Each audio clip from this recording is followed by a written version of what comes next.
आप सबका अपने इस नर्मदा साहित्य मंथन के 5वें सोपान के उदय भारत केंद्रीय शीर्षक के अंतर्गत आयोजित 3 दिवसीय महोत्सव में पुनः भोजन के उपरांत इस सत्र में हृदय से स्वागत है।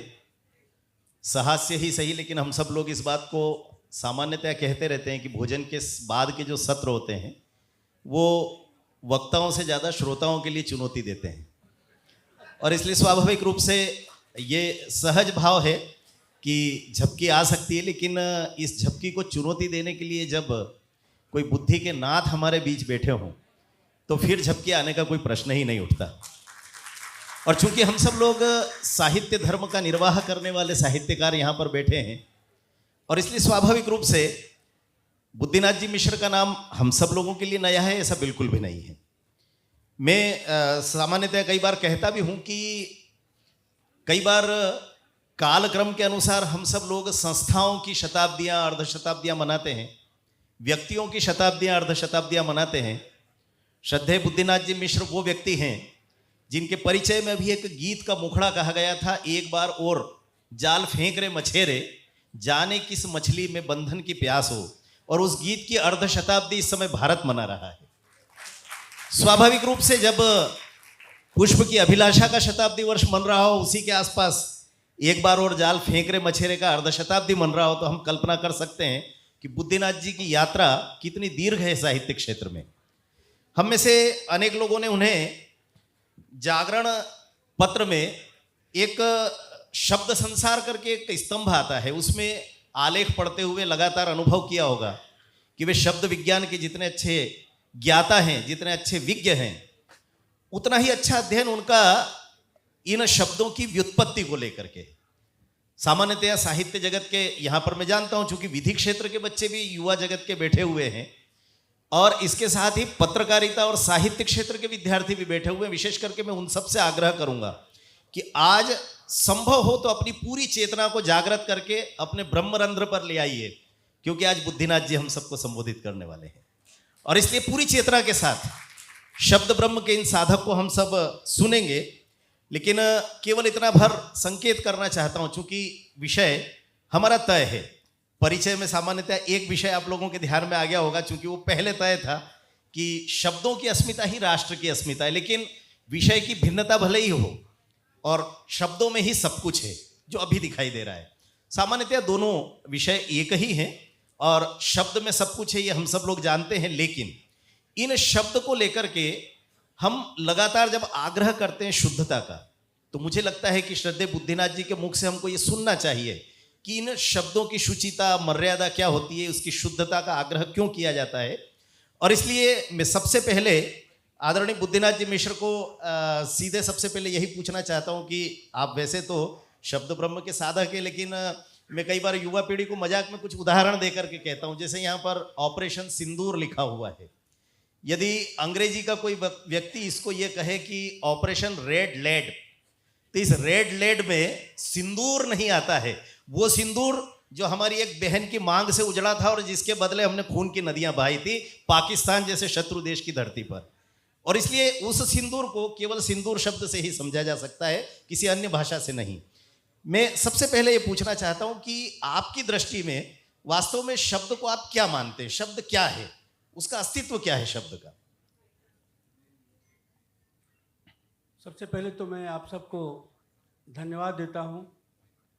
यह विषय उतना रोचक नहीं है। सिनेमा वगैरह का होता तो अगर इस तरह की भीड़ होती तो मैं मान लेता, लेकिन शब्द पर सत्र हो और विकास जी जैसे विद्वान बैठे हो तो वहाँ पर मुश्किल होता है कि कैसे अपने को उससे जोड़ा जाए। मैं आपको एक बात बताना चाहूँगा, हम लोग मनुस्मृति नहीं पढ़ते हैं, यहाँ पर शायद ही कोई मनुस्मृति पढ़ी हो।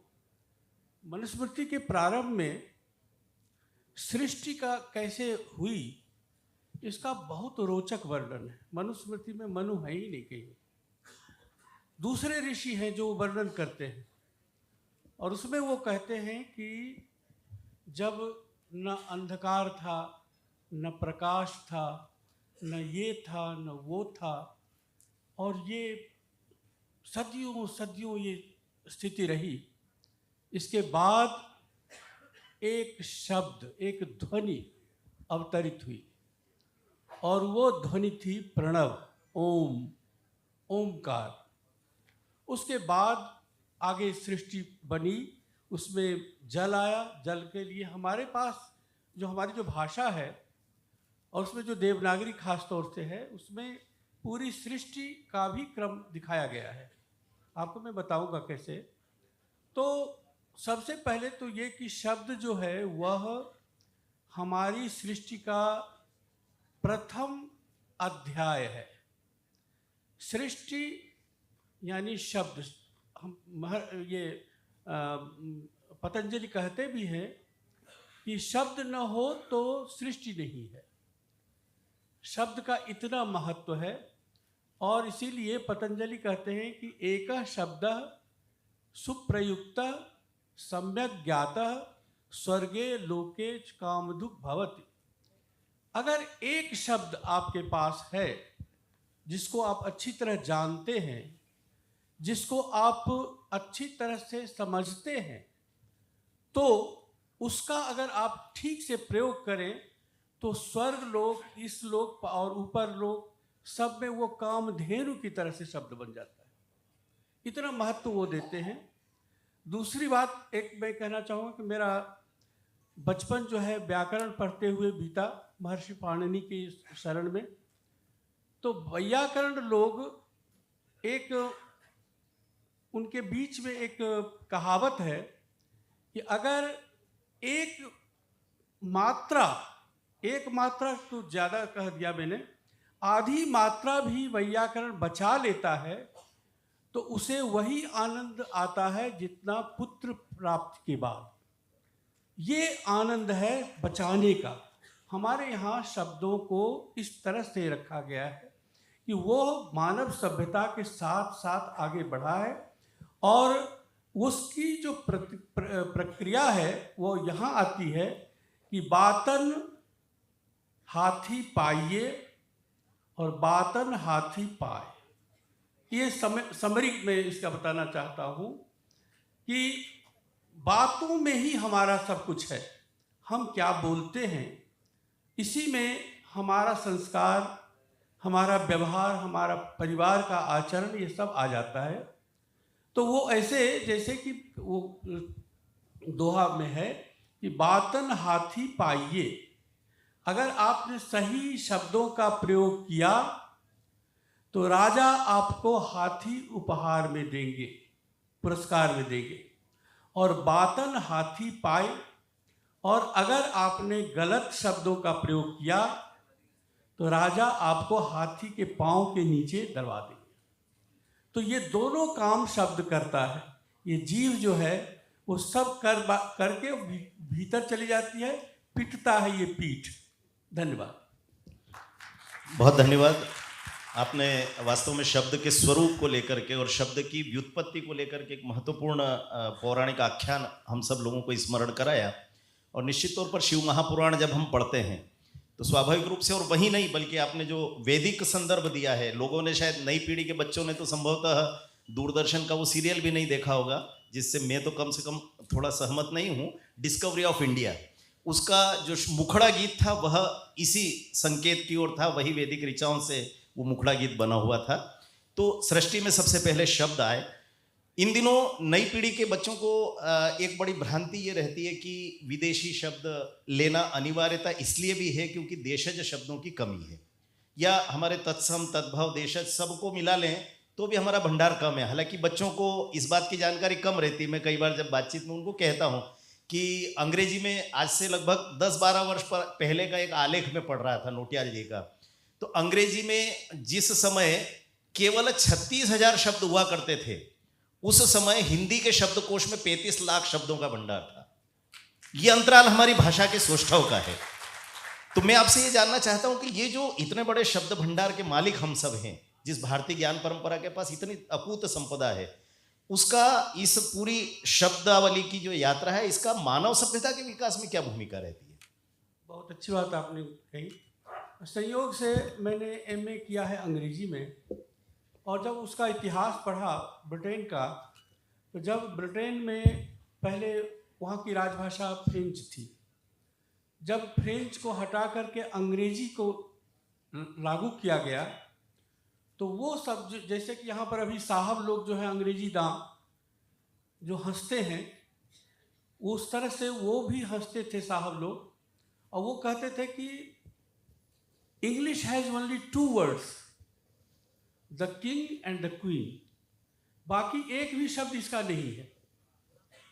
वहाँ से उसने शुरू किया, और हम लोग उससे सब ले करके जहाँ जहाँ से भी मिला वो किया उसने।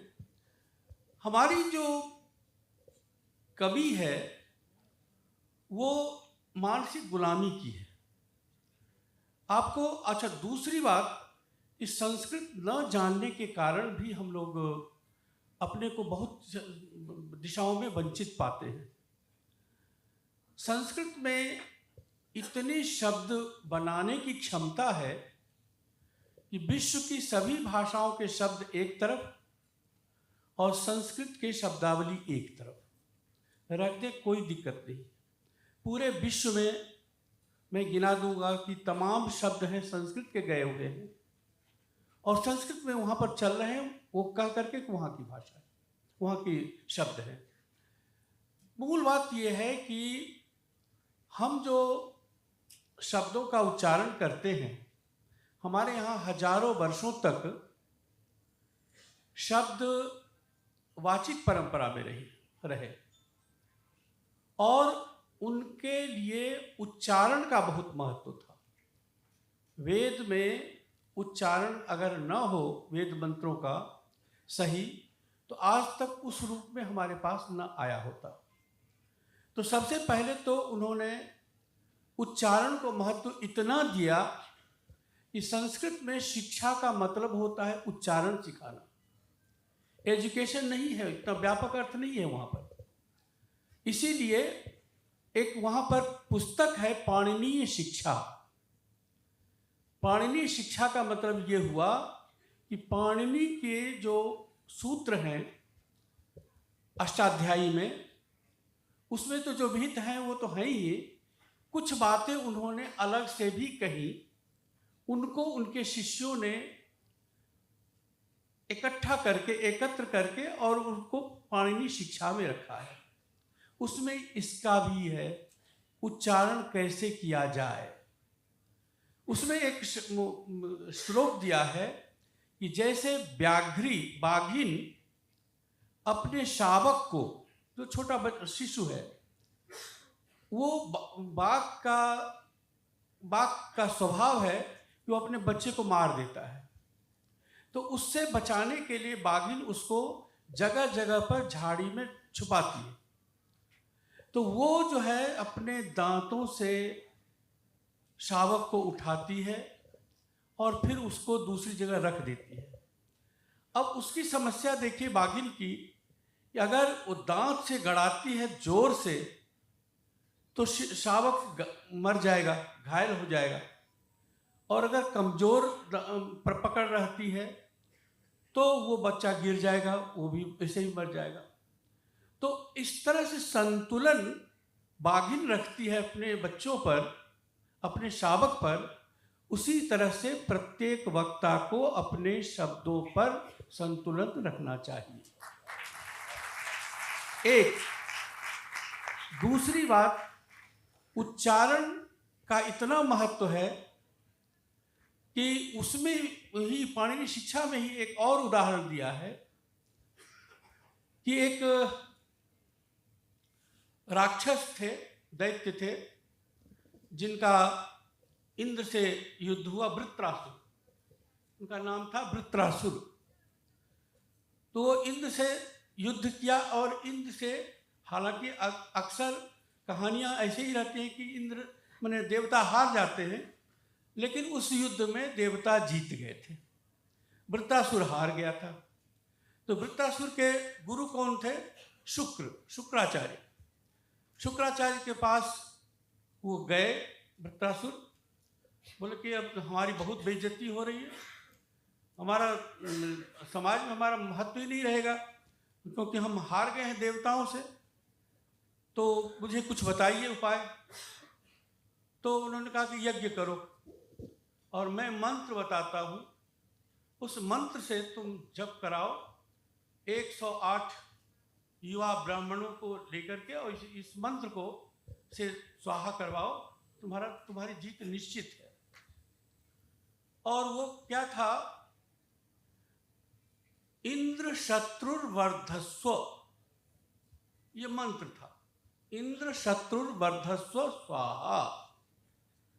अब इसमें क्या है कि इसका सीधे अर्थ लेंगे तो सीधा अर्थ यही होता है कि इंद्र का जो शत्रु है, कौन है?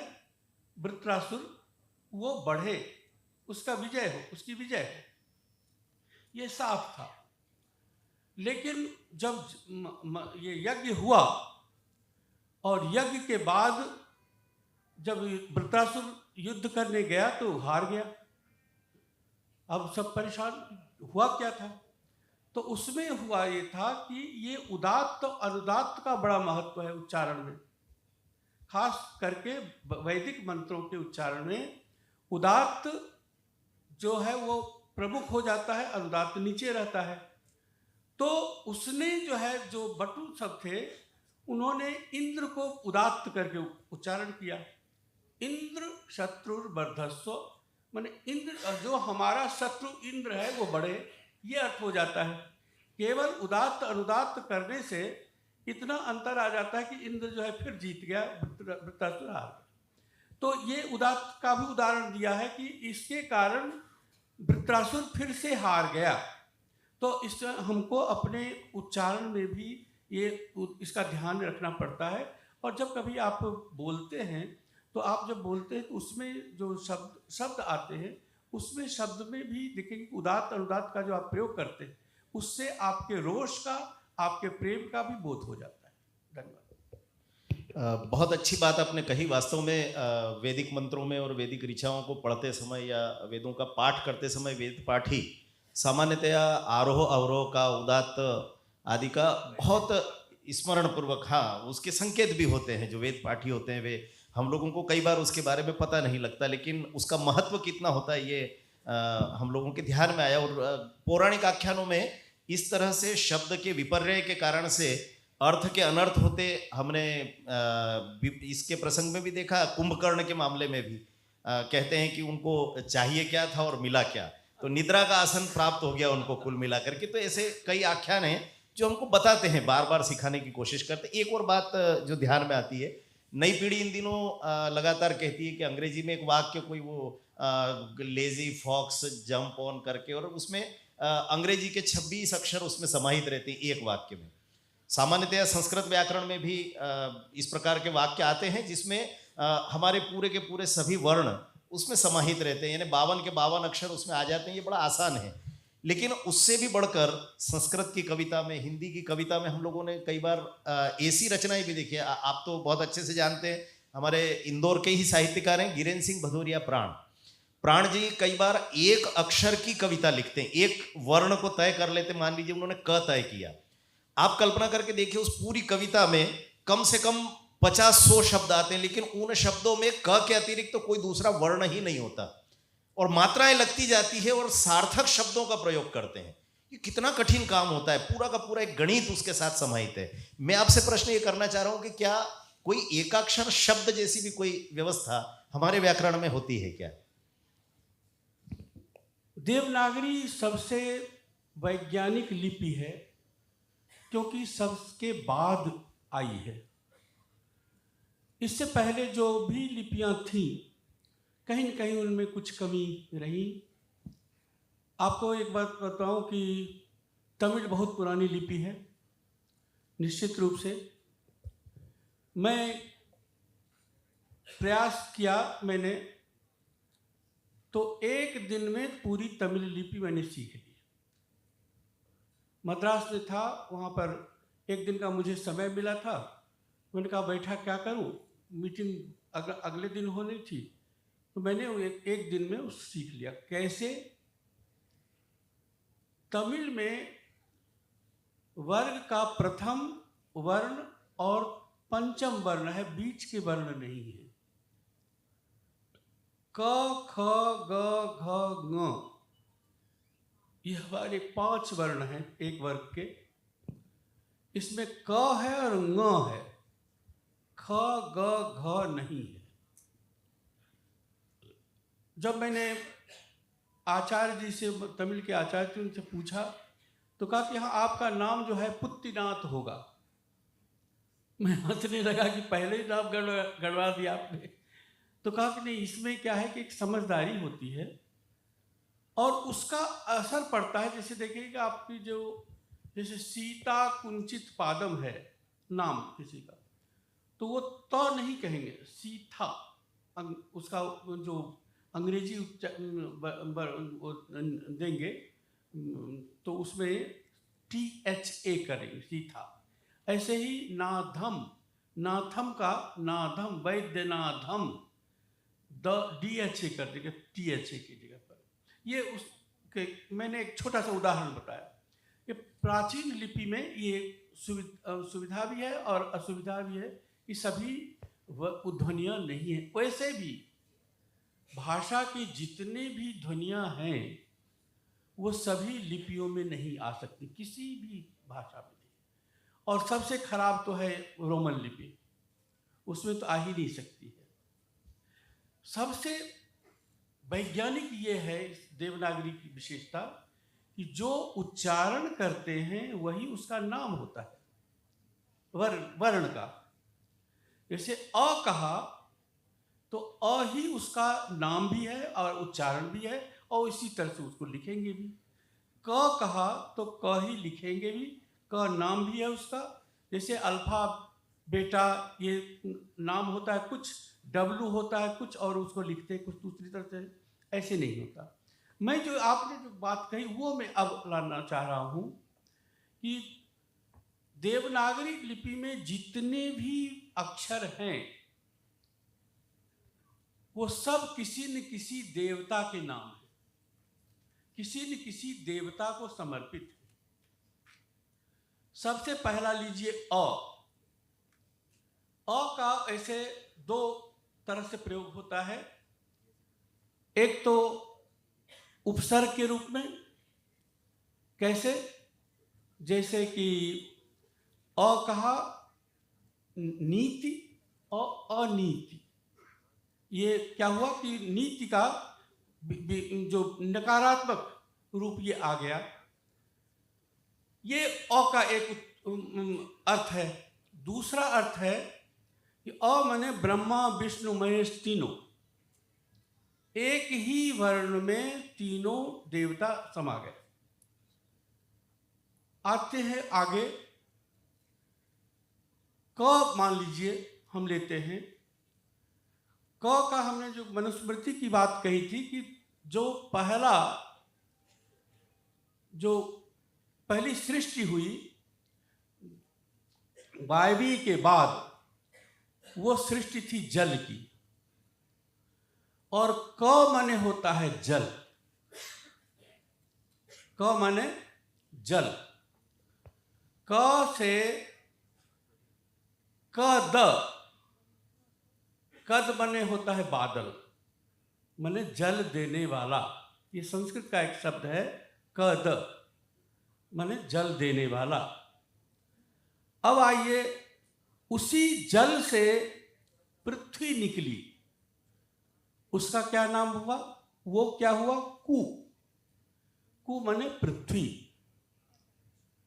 कु माने पृथ्वी, और कु से यानी पृथ्वी से मंगल की सृष्टि। आज का वैज्ञानिक भी इसको प्रतिपादित करता है कि पृथ्वी से मंगल की सृष्टि हुई, तो उसको कहते हैं कुज। ज्योतिष में इस शब्द का ज़्यादा प्रयोग होता है, कुज। कुज माने मंगल। और दूसरा इसका एक और शब्द है भौम, यानी भूमि से उत्पन्न, भौम। तो देखा आपने कि क से इतने शब्द, माने एक वर्ण से हमने इतने शब्द निकाले। अब आइए ख। ख माने आकाश, जल, आकाश। और आकाश का जो है हम न्याय अगर पढ़ेंगे आप तो उसमें आकाश का गुण बताया गया है कि शब्द गुणकम आकाशम। आकाश का गुण है शब्द। आज जो ये सब जो रेडियो वगैरह का जो हम देख रहे हैं, इसको हमारे ऋषियों ने पहले ही तय कर दिया था, सिद्ध कर दिया था कि शब्द जो है गुण है आकाश का। पृथ्वी का गुण है गंध, गंधवती पृथ्वी। पृथ्वी का अगर जल महकता है, बदबू करता है, इसका मतलब है उस जल में पृथ्वी का अंश है। अगर अंश नहीं है तो वो जल कभी भी गंध नहीं करेगा, क्योंकि जल का गुण गंध नहीं है। जल का गुण है शीतत्व, ठंडा। तो आकाश का मैंने बताया, तो ख माने आकाश, और ख में जाने वाला, ग माने होता है गमन करना, चलना। तो खग बने पक्षी, आकाश में उड़ने वाला, आकाश में जाने वाला, वो हुआ खग। एक और ग से बनता है उरग, छाती के बल पर चलने वाला सांप। सांप को उरग कहते हैं, छाती के बल से वो चलता है, इसलिए ग। ऐसे आप जाएंगे प, मान लीजिए एक छोटा सा, हम इतना तो हम समय नहीं दे पाएंगे ये, तो मैं प माने है, प माने पीने वाला। अब देखिए प से मद्यप तो जानते होंगे, शराब पीने वाला मद्यप। लेकिन पादप भी होता है, ये हम लोगों ने नहीं जाना था। पादप माने पांव से पीने वाला। कौन है? वृक्ष। वृक्ष को कहा गया कि पांव से पीने वाला, प हो गया। ऐसे ही आप चलेंगे तो सारे जो वर्ण हैं, सभी वर्णों के अक्षर हैं। कभी हमको 2-3 घंटे का समय दीजिएगा तो मैं केवल इस विषय पर व्याख्यान दे सकता हूँ या आपको बतला सकता हूँ। बहुत धन्यवाद। हम सब लोगों के ध्यान में आ रहा होगा कि सामान्यतः शब्द के जब व्युत्पत्ति शास्त्र की तरफ हम जाते हैं, कई बार जिन शब्दों का दैनंदिन जीवन में हम सब लोग उपयोग कर रहे होते हैं, हमारी कल्पना ही नहीं होती है कि वो शब्द कहाँ से चल करके कहाँ तक की यात्रा संपन्न करता है। मैं भी बाल बुद्धि के अनुसार कई बार इस तरह के प्रश्न दिमाग में आया करते थे। एक बार श्रद्धेय मिथिला प्रसाद जी त्रिपाठी से मैंने कहा कि आपका ही नाम वाला जो शब्द है बुद्धि, सामान्यतः बड़े सकारात्मक अर्थ में प्रयोग होता है मेधा प्रज्ञा के लिए, लेकिन इसी से बना हुआ बुद्धू शब्द ये मूर्खता के लिए प्रयुक्त होता है। तो समझ नहीं आता था कि ऐसा क्यों होता है, लेकिन उन्होंने तर्क सहित, अभी उसकी उतनी आवश्यकता नहीं, लेकिन उन्होंने बताया कि कैसे ये देश काल परिस्थिति के अनुसार यात्रा करते हुए ये शब्द, जब ब्राह्मणों का और बौद्ध संप्रदाय के बीच जो एक संघर्ष चल रहा था, उसके कारण से उस शब्द का इस प्रकार का विपरीतार्थी प्रयोग में आया। तो ये हम सब लोगों को कई बार इस व्युत्पत्ति के बारे में पता नहीं होता है, और सामान्यतः नई पीढ़ी के बच्चे तो हिंदी के प्रयोग को लेकर के मजाक भी बनाने लगते हैं। हम लोगों को ऐसा लगता है कि कई बार फिल्मों में भी देखते हैं ना कि हिंदी का प्रोफेसर यानी वो बड़ा हास्य का पात्र होता है। एक पहिए की हवा निकली हुई है और जाकर के वो पंक्चर बनाने वाले से जाकर कह रहा है कि मेरी द्विचक्र वाहिनी का अग्रचक्र वायु विहीन हो गया है, कृपया इसको वायु पूरित कर दीजिए। तो ये मजाक बनाने के लिए हमारी भाषा का प्रयोग होता है, लेकिन हम इस बात को भूले नहीं कि हमारी शब्दों में बहुत ताकत है, वो शक्ति है। मैं आपसे ये पूछना चाहता हूँ कि शब्द की शक्ति क्या है, उसके बारे में थोड़ा सा आप अगर विस्तार से बताएंगे तो हमको आनंद आएगा। मैं बताऊँ, पहले एक इसको स्पष्ट कर दूँ। इस चीज़ को मैं चूँकि राजभाषा अधिकारी भी रहा हूँ, तो मुझे इस तरह के शब्दों का जो मजाक उड़ाते थे लोग, उनका सामना करना पड़ा। पहली बात आपको मैं बता दूं कि भारत के किसी भी शब्दकोश में लौह पथगामिनी शब्द नहीं है। ये क्या हुआ था वो मैं बता रहा हूँ, थोड़ा इतिहास समय दीजिएगा मुझे। बिल्कुल। कि जब संविधान बना तो राजेंद्र बाबू ने कहा कि इसका अनुवाद भी होना चाहिए। अनुवाद के लिए मानक शब्दावली नहीं थी, हुआ कि पहले मानक शब्दावली बनाई जाए। उसके लिए एक जो शब्दकोश बनाने के लिए उस समय जो भाषा विशेषज्ञ सब थे, उनको इकट्ठा किया गया। केवल भाषा का नहीं, विभिन्न विषयों के साइंटिस्ट भी उसमें, वैज्ञानिक भी थे, और भी तरह तरह के जितने भी विषय हो सकते हैं सबके विशेषज्ञ को उसमें शामिल किया गया। लेकिन कुछ जो थे जो कि बहुत ही दम्भी अपने को सिद्ध कर रहे थे, उनको उसमें नहीं लिया गया था। उसमें एक थे सुनीत कुमार चाटुर्या भी। ऐसे लोगों ने जब देखा कि शब्दकोश बन रहा है, बन गया है, तो मजाक में उन्होंने कहा कि अरे वो लोग क्या बनाएंगे, रेल का जो है उसका लौह पथ गामिनी कर देंगे। और वहां से इस तरह के मजाक के शब्द चले। ये बड़ा ही दुर्भाग्यपूर्ण है।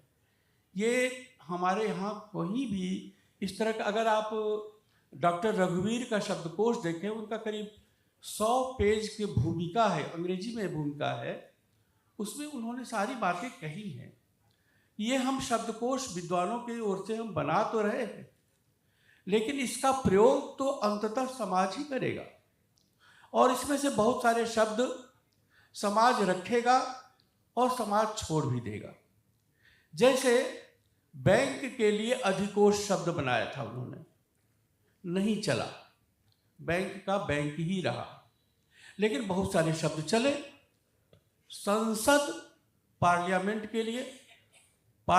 के लिए संसद शब्द जो है उसी शब्दकोश में है, वो चला, बहुत अच्छी तरह से चला। और भी तमाम शब्द हैं जो कि प्रयोग होते हैं। तो मैं ये कहना चाहता हूँ कि आप, ये बहुत ही गलत बात होगी, और राष्ट्रीयता की भावना अगर जरा सी भी आप में है तो अपनी भाषा के शब्दों का सम्मान करना आप सीखिए। भाषा का सम्मान आप उसके शब्दों से ही करेंगे ना। और उसमें इस तरह के जो मजाक के शब्द, चाय के लिए क्या क्या बनाते, ये हमारे देश में ही हो सकता है, दूसरे देश में ऐसा नहीं हो सकता है। तो ये पहले मैं आपत्ति करना चाहूँगा कि जिनके मन में ये हो कि बहुत अंग्रेजी जानते हैं, वो मुझसे ज़्यादा अंग्रेजी नहीं जानते होंगे। लेकिन इसके बाद मैं ये कह रहा हूँ, तो बहुत ही दुखद होता है जब जिसको कि माने वो कौवे की तरह से उड़ता है और वो हंस की नकल करता है।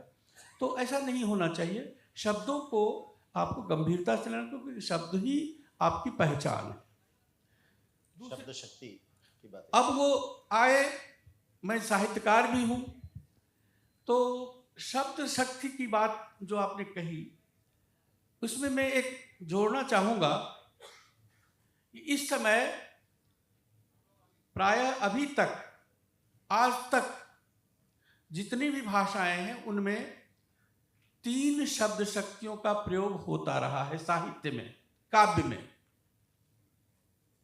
पहली शब्द शक्ति है अभिधा। अभिधा में जैसे ये माइक है तो हम माइक ही कहेंगे, इसका कोई दूसरा शब्द हम नहीं कहेंगे, क्योंकि इसका नाम ही माइक, हम माइक बोलेंगे। उसी तरह से और भी जितने हैं वो शब्द अब उसी तरह से रखेंगे जैसे अखबारों में जिस भाषा का प्रयोग किया जाता है।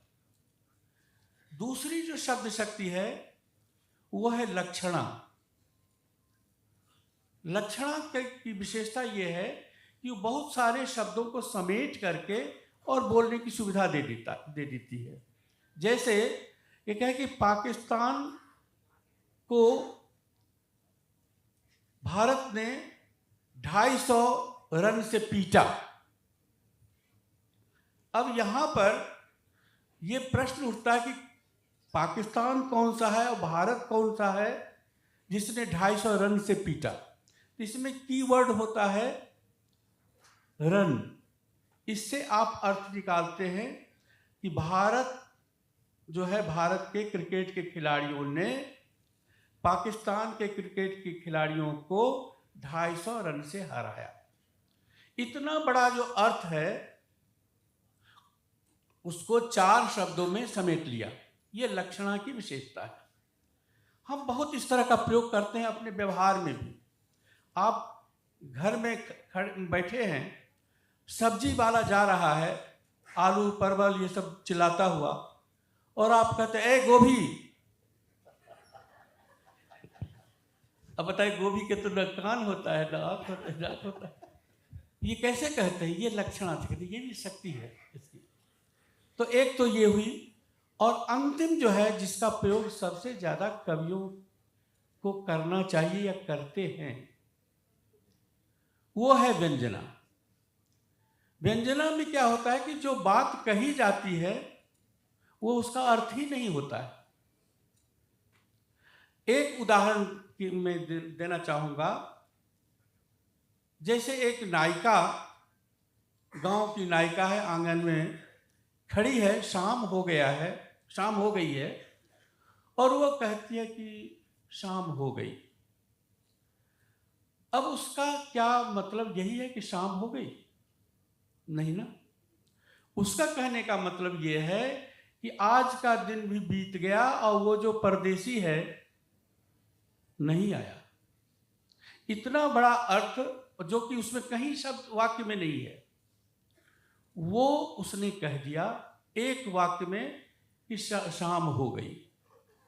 इस तरह के लोकगीतों में बहुत प्रयोग होते हैं। अभी बसंत आया है, अब सुनेंगे कि अमुआ मचल गए और टिकोरा फर गए और कोयल बोलने लगी। विद्या निवास जी ने इस पर एक बहुत अच्छा ललित निबंध में व्यंग किया है। ये कोई वेदर रिपोर्ट नहीं कर रही है, वो वेदर रिपोर्ट नहीं है, ये वही कह रही है कि वसंत का वर्णन कर रही है कि वसंत आ गया और परदेसी नहीं आया।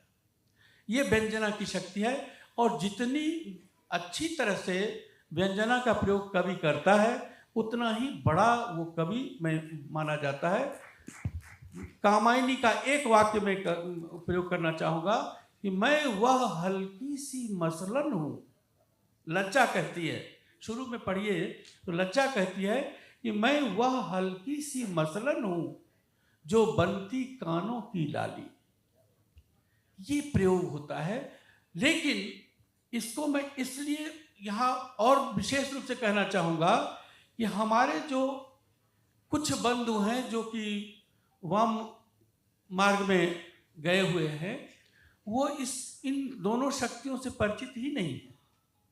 वो नारे को ही कविता समझते हैं, और नारे में अविधा के सिवा और दूसरी कुछ हो ही नहीं सकती। नारेबाजी में आप व्यंजना में बात नहीं कर सकते, तोड़ दो, ये कर दो, वो कर दो।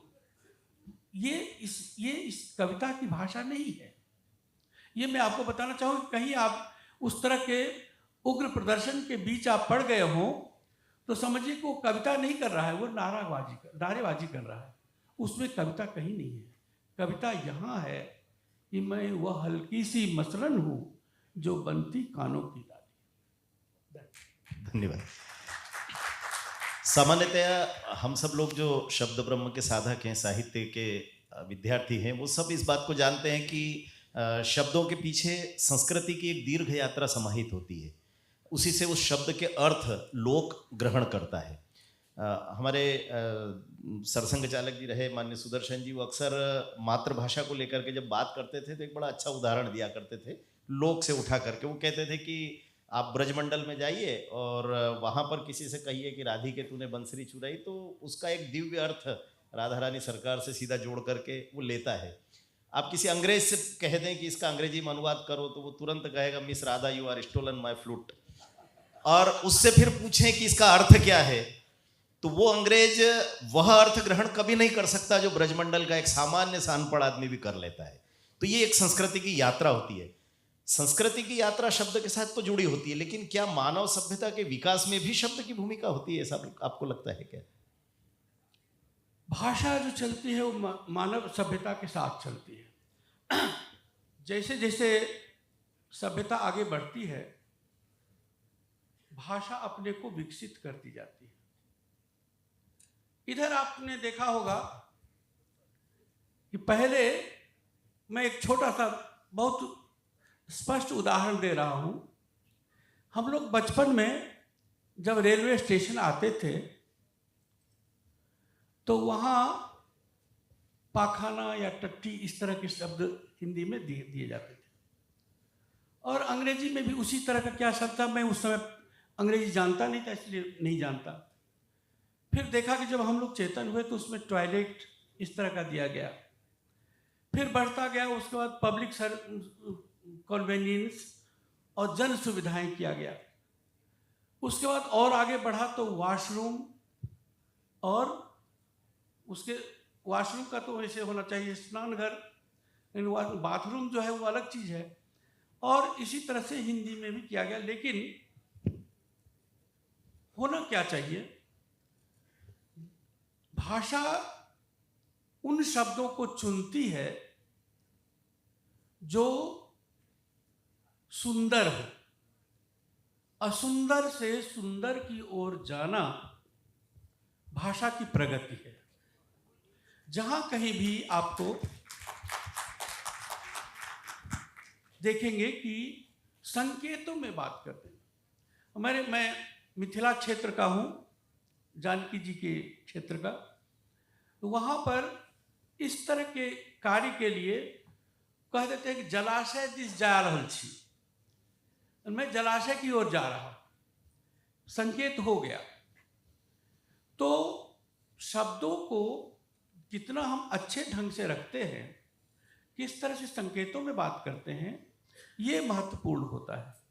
और मानक इसलिए आवश्यक है कि एक शब्द का अर्थ यहाँ कुछ होता है, दूसरी जगह कुछ होता है। एक उदाहरण के रूप में मैं बताऊं, ये बाई शब्द है। बाई शब्द यहाँ पर बहुत सम्मान के लिए प्रयोग होता है। माता के लिए प्रयुक्त करते हैं। मालवा निमाड़ में तो बाई है ना, बाई। माता जी, माता जी। माता के लिए मैंने सम्मानजनक, नारी के प्रति जो सबसे सम्मानजनक शब्द है वो बाई है। देवी अहिल्याबाई की प्रतिमा देवी रखी है। अहिल्याबाई तो हमारे बगल में है, लक्ष्मीबाई, जो भी है। लेकिन यही पूरब में आप जाएंगे तो इसका अर्थ बदल जाता है। रात भर कहाँ थे, तो बाई जी के नाच में थे, अर्थ बदल गया। इसलिए कहीं कहीं ये दिक्कत होती है कि जो हम बोलते हैं उस शब्द का वही अर्थ वहां लिया जाता है कि नहीं, ये देखना भी बहुत आवश्यक होता है। और अनुवादक अक्सर इस तरह की गलती कर देते हैं। वो उस चीज को समझते नहीं, बारीकी को, और उस अपने मोटे अंदाज में उसका अर्थ लगा देते हैं। एक उदाहरण में दे रहा हूं, साहित्य अकादमी से अभी आप देख सकते हैं कहीं भी जाकर के, साहित्य अकादमी से एक पुस्तक रविन्द्रनाथ टैगोर के संग्रह छपा है हिंदी में अनुवाद करके। उसमें तमाम नाटक भी है, तमाम कहानियां भी है, सब कुछ है। अनुवादक ने क्या किया, एक जगह गांव का वर्णन है तो उसमें वो लिखता है कि पोखरे में हंस तैर रहे थे। अब ये देखिए, उसने देखा कि बंगला में हांस कहते हैं, मैंने हंस, उसने सोचा कि हंस है, उसने हांस को हंस करके दे दिया। मैं चकित हो गया, क्योंकि बंगाल में और पोखरे में छोटे छोटे वहाँ पोखरे होते हैं, हर घर पर 2-3 पोखरे होते हैं, क्योंकि मछली वहाँ का, मछली और जो उससे संबंधित नहाना धोना भी सब उसी में होता है। तो हाँ, हंस कहाँ से आएगा? फिर मैंने सोचा वो बत्तख को हांस कर दिया, क्योंकि हांस कहते हैं बंगला में बत्तख को, हांसेर डीम, बत्तख का अंडा, बत्तख के अंडे के लिए हांसेर डीम कहते हैं वहां पर। अब वो हांस को उसने हंस कर दिया, तो क्या हुआ कि उसने उस चीज को समझा नहीं कि वहां पर किस शब्द के संदर्भ में, किस प्रसंग में उसको कहा जाता है। ये अनुवादकों की भी बड़ी परेशानी होती है। अगर वो न समझे तो इस तरह की गलतियां बहुत कर देता है। और हमको इस तरह के बहुत से अनुवादकों से पाला भी पड़ा है, जिन्होंने कि, अब क्या उदाहरण मैं बताऊं, इस तरह के उदाहरण देके कि मैं सिर्फ पकड़ लिया कि ये है ही नहीं तुम्हारी अंग्रेजी की अनुवाद की भाषा। तो ये होता है। तो सामान्यतः क्या है कि हम जो चलते हैं अर्थों को लेकर के, तो उसमें इस बात को ध्यान में रखना पड़ता है कि हम जो कह रहे हैं वही उसका अर्थ है कि नहीं। हमने जो उदाहरण दिया बाई का, हमने जो एक और उदाहरण में देना चाहूँगा, और बड़ा मज़ेदार है। मैं देहरादून में रहता हूँ, कभी कभी हरिद्वार जाता हूँ। हरिद्वार में एक दुकान पर बिहार के कुछ तीर्थयात्री आए हुए थे, स्नानार्थी, और वो कह रहे थे कि 1 रुपये का बांग दीजिए, 1 रुपये का बांग दीजिए। वो झल्ला गया दुकानदार, कहा कि मैं मुर्गा हो कि बांग दूंगा। तो मैं संजोग से मैं था, मैं बिहार का रहने वाला, रहने वाला तो नहीं रहा, लेकिन जानने वाला हूँ। तो मैंने कहा कि नहीं, रुई मांग रही है, 1 रुपये की रुई दे दीजिए। तो ऐसे भी होता है कहीं कहीं कि जो, और लोक भाषाओं में इस तरह का बहुत होता है। जब हम यहाँ की लोक भाषा और उत्तर प्रदेश की लोक भाषा देखें तो बहुत से इस तरह के शब्द होंगे कि जिनका यहाँ कुछ दूसरा अर्थ होता होगा, वहाँ दूसरा अर्थ होगा। ये तो कहिए कि हमारी लोक भाषाएं इतनी समृद्ध हैं कि उनके सामने विश्व की संपन्न भाषाएं भी फीकी हैं। यहाँ की जो लोक भाषा है, आप यही सोच लीजिए कि छोटा सा उदाहरण यही कि इसी देश की, इसी धरती की एक लोक भाषा है अवधी। रामचरितमानस ऐसा लिख दिया कि पूरे विश्व में उसके समान कोई महाकाव्य ही नहीं है।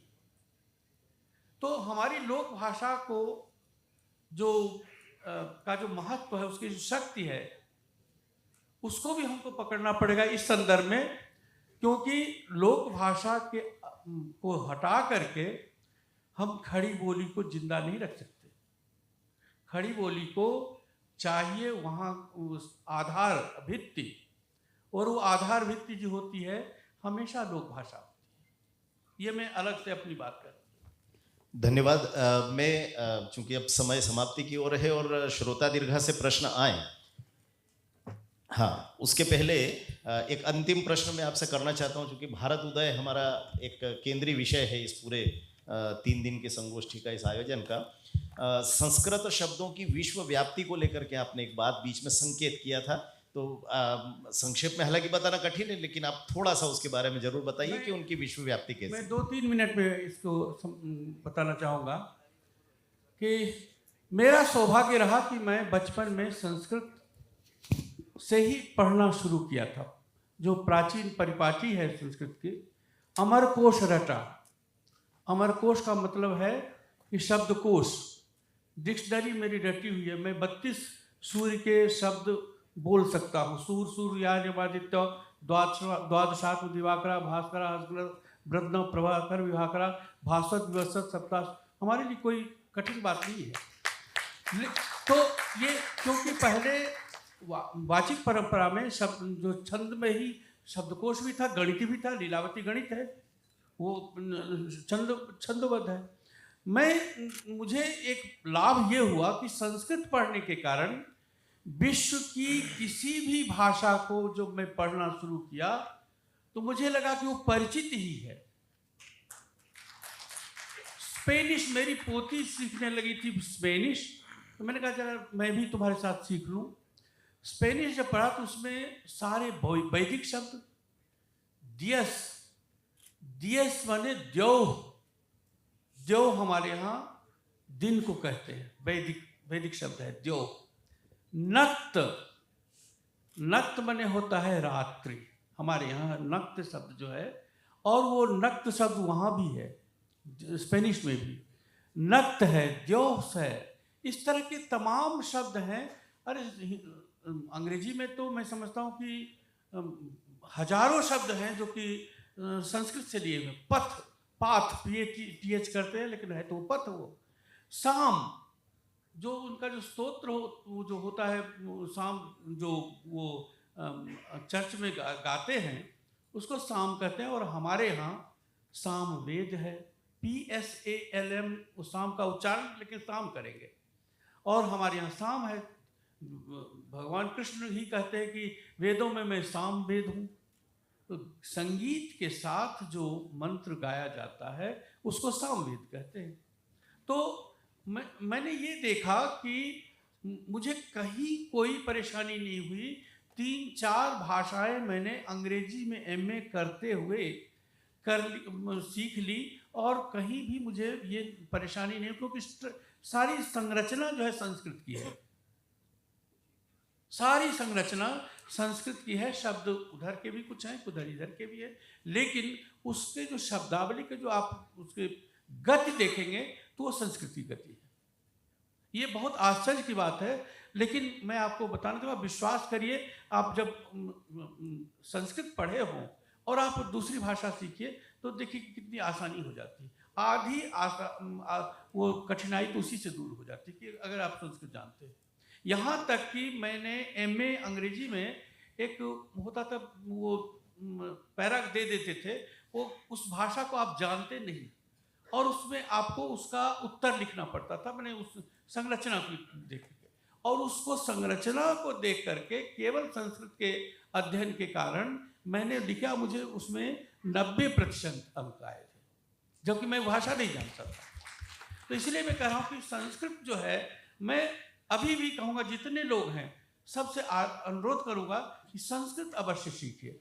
मेरा सौभाग्य, मैं पिताजी को इसके लिए मैं कृतज्ञ हूँ कि उन्होंने मुझे प्रारंभिक शिक्षा संस्कृत में दी, जिसके कारण मुझे भाषा संबंधी जो बुनियाद है उसके पास में चला गया। धन्यवाद। कॉर्डलेस माइक थोड़ा सा हो तो आप लेकर के, इस तरफ एक हाथ खड़ा हो रहा है, हेलो दाहिनी ओर। निवेदन है कि जिनके पास माइक हो वे प्रश्न पूछें और संक्षेप में अपना प्रश्न पूछें। अपना विचार नहीं देना है, संक्षिप्त में प्रश्न केवल। सादर प्रणाम, कीर्ति कुमार चौधरी नीमच से। अभी गृह संपर्क अभियान संघ का हुआ था, उसमें कुछ काम करने का मौका मिला, तो उसमें मैं एक शिक्षक के घर गया और उन्होंने एक बहुत ही गंभीर बात उठाया था, जिसको सर ने अभी उठाया है कि 3 भाषा में से 2 भाषा पढ़ना है और 1 भाषा छोड़ना है। तो हिंदी लेगा ही सही वो, अंग्रेजी क्योंकि उसको इंजीनियरिंग और डॉक्टरेट करना है, डॉक्टरी पढ़ना है तो अंग्रेजी लेगा, छोड़ेगा कौन सी, वो संस्कृत। तो क्या शासन या हम लोग अनजाने में आपकी जो बात आपने कही उसका विरोध तो नहीं कर रहे, संस्कृत को छोड़ने का प्रयास तो नहीं कर रहे? इसके बारे में कुछ बताइए। धन्यवाद।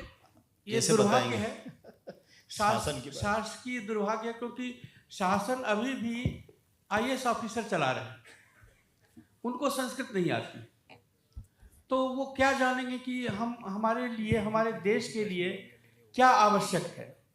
धरती की भाषा संस्कृत को जब तक नहीं जानेंगे तब तक नहीं होगा। मेरा ऐसा अनुरोध है कि प्रश्न वो पूछे जाएं जिनका उत्तर वक्ता दे सकें। विषय आपका है ही नहीं बुद्धिनाथ जी का, ये कल को आप पाठ्यक्रम का कोई प्रश्न उठाएंगे तो ठीक है, प्रयास हम सब लोगों को मिलकर के करना है अपने अपने स्तर पर, लेकिन अभी विषय से संबंधित। जी आवाज आ रही? जी आ रही। मिश्रा जी से मेरा ये प्रश्न है, अभी आपने शब्द और शब्द के बारे में डिटेल में बताया। मैं आपसे जानना चाहता हूँ कि शब्द को जैसे देवनागरी में हिंदी को लिखा जाता है, और देवनागरी लिपि की एक वैशिष्टता है कि जो लिखा है वही उच्चारण है। हाँ, तो जैसे यज्ञ शब्द का मैं उल्लेख करना चाहूँगा कि यज्ञ देवनागरी में लिखा हुआ है, लेकिन उसको उच्चारण 2-3 टाइप से किए जाते हैं, यज्ञ, यज्ञ। प्रश्न तो मैं आपका समझ, उच्चारण संबंधी जो स्थान भेद के कारण उच्चारण भेद होता है। जैसे अमृत शब्द है, तो अमृत को इधर पश्चिम के तरफ, दक्षिण की तरफ से अमृत कहते हैं, और ये अमरूद शब्द जो है उसी से बना है। अमृत फल था, वो अमरूद हो गया है।